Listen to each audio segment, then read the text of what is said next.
Kamu berbagi cerita sama aku yuk. Kita mulai sekarang ya.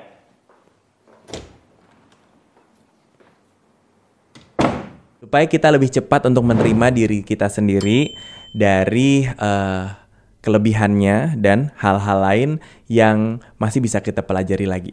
Yang pertama, pastinya kita harus mengenal diri sendiri lebih dalam lagi.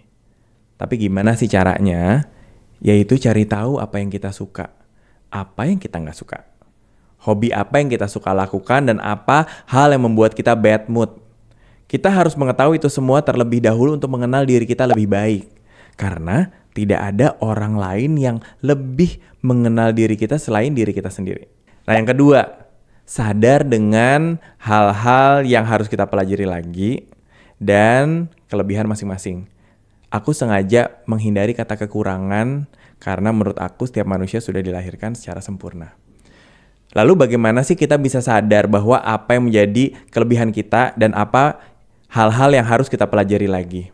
Kalau hal-hal yang kita harus pelajari lagi adalah tentang sikap, kita bisa tanyain ke orang terdekat apa aja sih hal yang suka bikin mereka jengkel karena sikap kita. Atau bisa introspeksi diri, kira-kira apa sih yang harus dibenahi lagi dari diri kita. Jika itu tentang skill, kita bisa tingkatkan lagi dengan belajar. Apa sih yang harus dipelajari? Misalnya, bagaimana agar lebih mudah mengontrol emosi.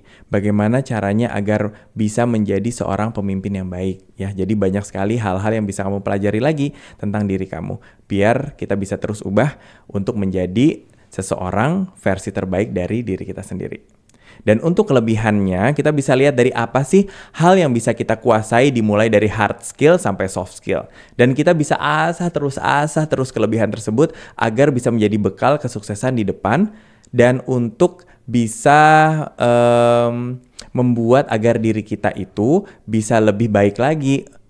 Tidak hanya untuk diri sendiri, tetapi untuk lingkungan kita. Intinya, bagaimana kita bisa mengupgrade value diri kita sendiri.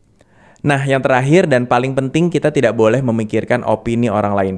Boleh sih sekali-sekali, tapi jangan jadikan itu menjadi satu panduan untuk kemudian kamu memberikan opini lagi ke diri kamu sendiri. Aku tahu banyak yang beropini dengan kedok memberi saran.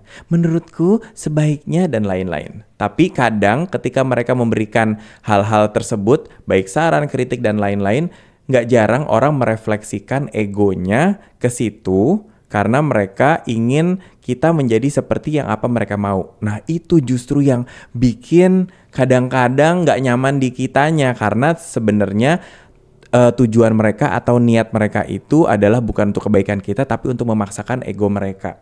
Nah, begitupun dengan kamu. Kalau kamu lagi pengen memberikan opini untuk orang lain, kamu juga harus cek lagi ke diri kamu.